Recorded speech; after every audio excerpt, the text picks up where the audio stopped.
안녕하십니까. 통일나우의 이영아입니다. 한 주간의 통일 소식 브리핑에서 전해드립니다. 이인영 통일부 장관은 지난 2일 제6차 동방경제포럼의 특별 발제자로 화상회의에 참석해 남북러 관광 및 인프라 협력을 주제로 발표했습니다. 이인영 장관은 한반도 신경제 구상에 따른 동해관광 공동특구 및 한동해 경제벨트를 구축해 남북 간 협력을 한반도와 연해주 등 주변 국가로까지 연결해 나가고자 한다며 한반도 비핵화와 평화정착의 진전이 이루어지면 남북이 합의한 동해관광특구가 조성되고 남북러 협력이 실질화돼 관광 분야에서도 새로운 지평이 열릴 수 있을 것이라고 강조했습니다. 지난 8일 이인영 통일부 장관은 한반도 탄소 중립을 위한 남북협력안 심포지엄 축사에서 북한의 산림 생태계를 복원해 나간다면 한반도는 대규모의 탄소 흡수원을 확충하게 된다며 남북 간 산림 협력의 중요성을 강조했습니다. 이어 한반도 전역의 기후변화를 모니터링하고 전망하는 남북 기상협력을 추진해야 한다며 탄소 저감, 지속 가능성에 기반을 둔 새 남북 경제협력 모델안 평화 뉴딜 검토를 제안했습니다.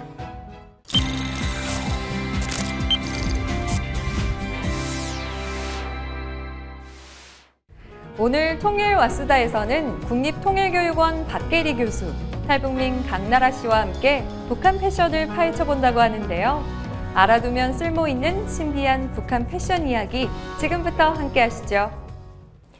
통일에 대해, 남북한에 대해 더 넓고 알찬 지식을 전해드립니다. 본격 통일 부스러기들을 위한 방송 통일 왓수다! 예스! 야, 오늘 신나게 한번 시작해볼게요. 너무 많은데요, 인원이. 명절 같아요. 네, 그리고 아마 오늘 이 세팅을 보시고 다들 저게 뭐지? 라고 궁금해 하실 것 같아요. 그죠? 자, 오늘은요, 북한 패션 이야기를 나눠볼까 합니다. 국립통일교육원의 박계리 교수님, 그리고 탈북민 유튜버죠. 강나라 씨 함께 하겠습니다. 안녕하세요. 안녕하세요. 국립통일교육원 교수 박계리입니다. 네, 안녕하세요. 저는 탈북민 유튜버로 활동하고 있는 강나라입니다. 반갑습니다.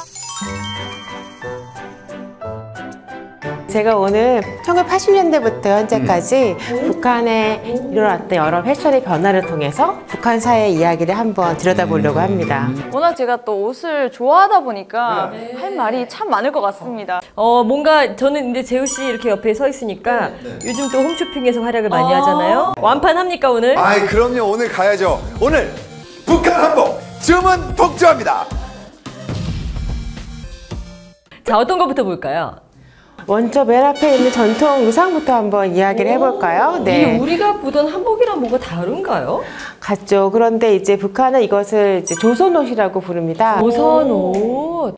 예를 들면 경복궁에 갈 때나 이렇게 뭐 특별한 날에 입긴 하지만 맞아요. 일상복으로는 잘 안 입거든요. 그렇죠. 북에서는 어때요? 네, 북한에서는 우리보다는 일상생활에 더 많이 입고요. 또 특별한 날에는 여전히 이 조선옷이라는 옷을 더 즐겨 입는 것 같아요. 우리가 생각하는 한복을 일반적으로 다 조선옷이라고 부르는 거야? 아니면 이렇게 생긴 옷을 조선옷? 우리가 생각하는 한복 다 조선옷이라고 부르죠. 네, 네. 북한에서 여러 금기가 있는데 그 중에서 하나가 여성의 몸매가 노출되는 걸 별로 안 좋아해서 옷품이 한 6cm 정도가 있는 걸 좋아해요. 그래서 뭐 파이거나 꽉 붙는 옷이라든가 이런 옷들은 사실은 태폐 문화라고 생각해서 금기하거든요. 네. 그래서 그런 단속에 걸릴 바에야 멋쟁이들은 금기가 거의 없는 조선옷을 입게 선호되는 것이죠.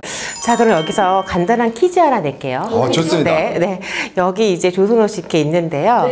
자, 정답은 아마 하시는 알 테니까 빼고 두 분께 드리겠습니다. 자, 한복을 입을 때 신발은 여기 보시는 고무신을 신을까요? 아니면 하이힐을 신을까요? 정답. 진정한 멋쟁이는 포인트를 주거든요.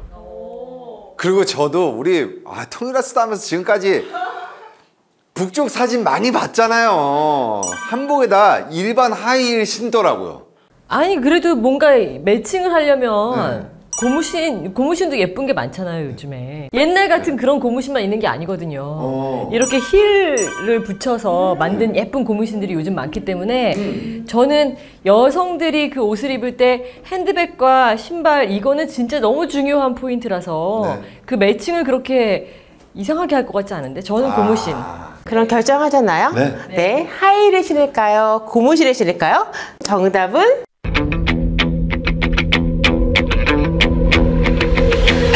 하이힐이었습니다. 예스! 이유가 뭐예요? 북한 여성들이 좀 키가 많이 작아요. 한국이랑 비교했을 때 이제 평균 키가 진짜 160 이하로 다 내려가거든요. 그래서 저도 평소에 북한에 있을 때 8cm 이상으로 학생인데도 항상 그렇게 신고 다녔어요. 북한은 이런 힐을 어디서 사야 되죠? 이제 북한은 장마당이죠. 힐 같은 경우에는 이제 중국에서 많이 들어오는 걸 신죠. 네. 자, 요거 한번 볼까요? 사실 딱 보기에는 우리나라에서도 어디 뭐 그 회사원들이 많이 모인 지역에 가면 어렵지 않게 볼 수 있는 복장인데 우리가 많이 입는 그냥 직장에서 입는 오피스 복장이랑 거의 유사한 걸 알 수 있고요.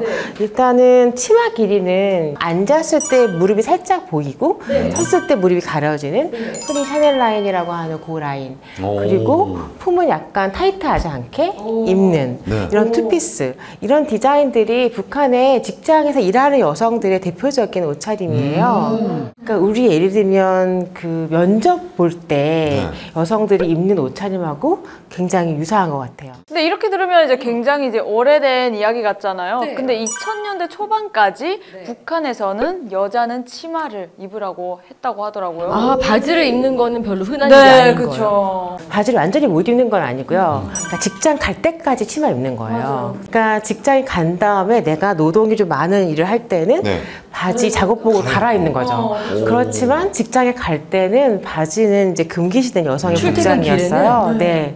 그래서 여러분들이 놀라시긴 하는데 우리가 잘 아는 뭐 패션의 선도적인 도시 하면 프랑스 파리잖아요. 그렇죠. 프랑스 파리도 1800년에는 여성들이 바지를 입지 못하게 하는 법령이 있었어요. 근데 바지 입지 말라고 해도 왠지 입고 다니셨을 것 같은 느낌이에요. 북한에 계셨으면 입지 마 하면 더 입고 다니고 약간 그런 청개구리 스타일. 더 입고 싶죠. 하지 말라면. 그렇죠. 저처럼 이제 하지 말라면 다 하고 다니죠. 근데 이제 1980년대 초까지는 바지 착용 금지가 이제 잘 지켜왔는데 이제 90년대 들어와서 이제 경제가 북한이 좀 안 좋아졌잖아요. 그러면서 이제 규제가 조금 느슨해졌거든요. 대박 아이템 상품이 생각났어요. 뭐예요? 치마에다가 찍찍이를 붙이는 거야. 그래갖고 찍 떼가지고 5시 이후에는 바지로 만들고 또 딱 뜯어가지고 5시 이전에는 치마로 만들고. 부자들을 타겟으로 한 명품 브랜드를 만들려고 되게 노력하고 있거든요. 그 최고 권력자 뭐 이런 사람들이 입을 만한 옷인가요? 북한 패션에서 굉장히 큰 변화가 이제 일어나기 시작하는 거죠. 나 오늘 북한 패션이라 그래가지고 각오 단단히 하고 왔거든요. 나 오늘 재밌게 놀라고 막 오늘. 1971년 남북 적십자 간의 접촉으로 시작된 남북의 대화가 50주년을 맞았습니다. 한반도의 평화를 염원했던 남북회담의 발자취를 살펴봤습니다. 올해는 남북이 분단의 장벽을 넘어 대화를 시작한 지 꼭 50년이 되는 해입니다. 1971년 8월 20일 낮 12시 국토가 분단된 지 26해 만에 남북한 적십자 사이의 첫 공식 대면이 판문점에서 이루어졌습니다. 남북 소통의 시작은 대화였습니다. 지난 1971년 남북의 대화가 시작된 후 50년이 흘렀습니다. 이 역사적인 날을 기념해 역대 통일부 장관을 비롯해 많은 사람들이 50주년을 축하했습니다. 지금부터 50년 전 우리는 그간 단절되어 있던 북한과 남북 대화를 통해서 소통의 물꼬를 떴습니다. 남북대화 50주년을 진심으로 축하합니다. 대화는 탱크보다 강력합니다. 통일로 가는 길, 그리고 그 길에서 우리 통일부가 수행하는 남북대화는 헌법적 사명인 것입니다. 지난 50년간 통일부가 쌓아온 남북대화의 경험과 노하우, 이것은 앞으로 우리가 통일을 이루어가는데 꼭 필요합니다. 대체 불가입니다. 통일부 최고! 사랑합니다. 항구적 한반도 평화를 위한 노력, 남북회담 50년을 돌아봤습니다.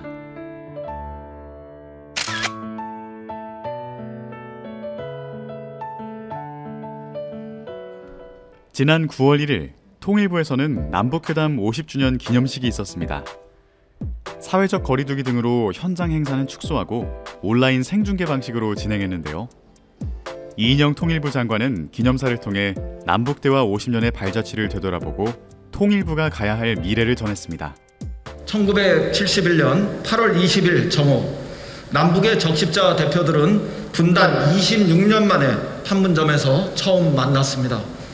얼마 전에 비가 많이 내렸는데 북에는 비 피해가 없었냐, 이런 것이 우리 측 대표가 건넸던 인사말이었고, 서로의 안부를 물으며 시작했던 대화. 이 4분 정도의 짧은 접촉은 남북의 공식적인 첫 대화였습니다. 남북이 모두 기다려서였을까요?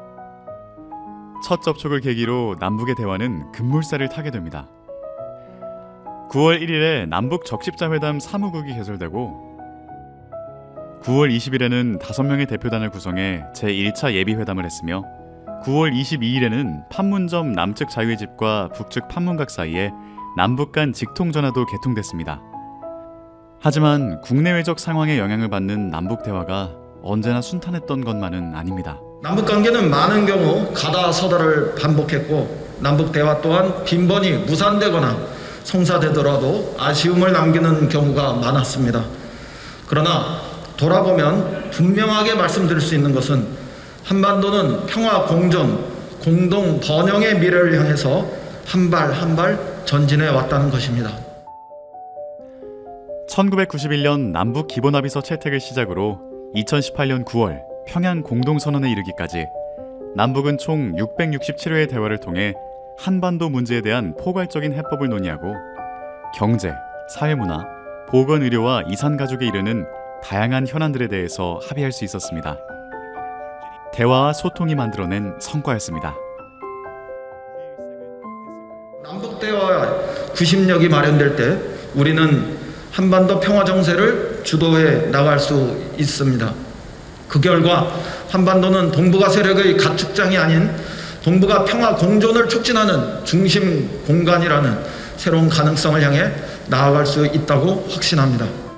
남북회담의 통로가 되고 있는 남북회담본부에서는 50주년을 맞이해 다양한 이벤트와 행사를 마련했는데요.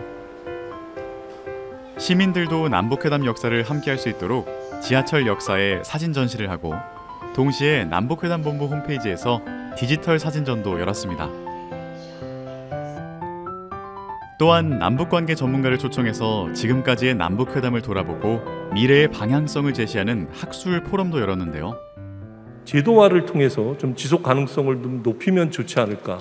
대북 정책의 초당적 추진이 말이 아닌 행동으로 실천하는 것이 좀 필요하지 않을까.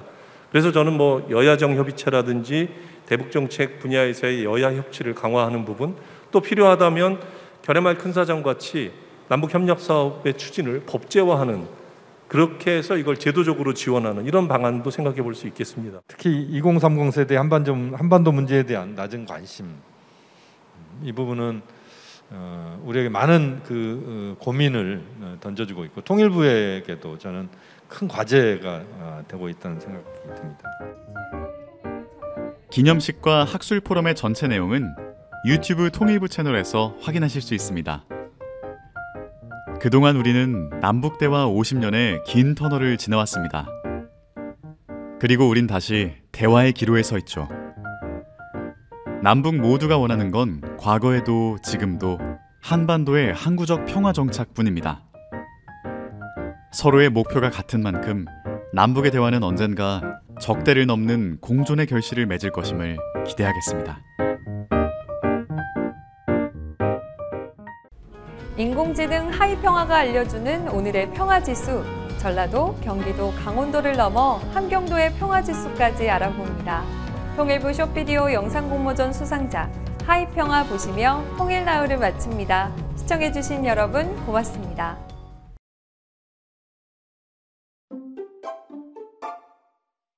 하이평화, 오늘의 평화지수를 알려줘. 오늘의 평화지수를 알려드리겠습니다. 전라도의 평화지수입니다. 이게 얼음버섯이래요. 친구가 알려줬어요. 신기하죠? 경기도의 평화지수입니다. 우리 통일부 스타 안 그려돼서 좋아요. 인정 인정. 내 말이 근데 수학여행 개멀리 가지 않음? 그래도 레아 평양되면 기대되지 않냐? 강원도의 평화지수입니다. 통일되니까 저기 건너 마을은 재개발도 들어갔어. 이제는 강원도가 한반도의 중심이다 이 말이야. 그럼 그 윗동네는 어때? 함경도의 평화지수는 죄송해요. 아직 알 수 없어요.